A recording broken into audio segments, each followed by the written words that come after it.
గోవాడ సహకార చక్కెర కర్మాగారం యాజమాన్యం పనితీరుపై విసుగు చెందిన రైతన్నలు ఆందోళన బాట పట్టారు. ఫ్యాక్టరీ ఎండీ తీసుకుంటున్న చర్యలపై దుమ్మెత్తి పోస్తూ రహదారికి అడ్డంగా తమ బళ్లను నిలిపివేసి రాస్తారోక జరిపారు. 3 గంటల సేపు బిఎన్ రోడ్డుపై ఇరువైపులా పెద్ద ఎత్తున వాహనాలను నిలిచిపోవడంతో పోలీసులు రంగప్రవేశం చేశారు.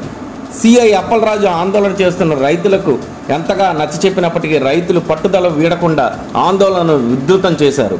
ఫ్యాక్టరీ ఎండీని తమ ఎదుట తీసుకువచ్చి నిలపాలని మొండిపట్టు పట్టారు. క్రషింగ్ సీజన్ ప్రారంభం నుంచి ఫ్యాక్టరీలో చోటు చేసుకుంటున్న ఒడిదుడుకులను ఫ్యాక్టరీ ఎండీ సన్యాసి నాయుడు ఇందుకు కారణమని నిందిస్తూ నినాదాలు చేశారు.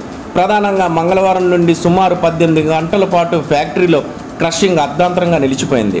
అలాగే బుధవారం రాత్రి 10 గంటల నుండి గురువారం ఉదయం 10 గంటల వరకు క్రషింగ్ ప్రారంభం కాలేదు. ముందుగా ఇచ్చిన పర్మిట్ అనుసరించి రైతులు ఫ్యాక్టరీకి తమ వాహనాల మీద చెరుకును తీసుకొచ్చారు. నిలిచిపోవడంతో తెచ్చిన చెరుకు బళ్ళు కేఎన్ఆర్ వెంకన్నపాలెం సబ్ స్టేషన్ వద్ద గల నిండిపోవడంతో పాటు బిఎన్ రహదారికి ఇరువైపులా కూడా చెరుకు వాహనాలు ఇబ్బందులు తలెత్తాయి.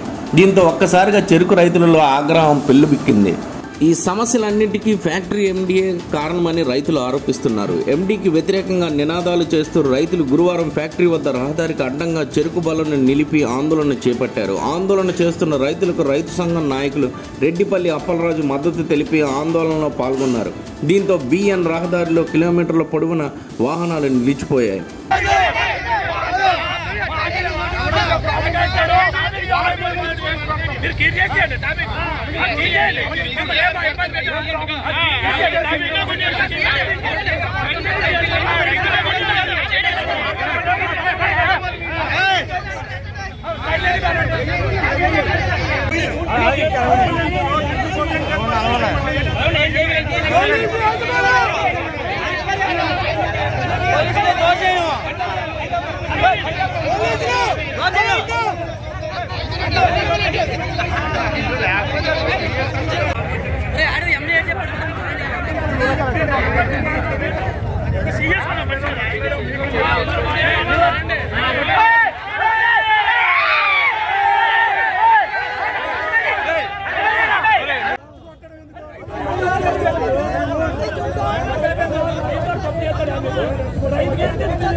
పంపించేస్తానని చెప్పాను నేను.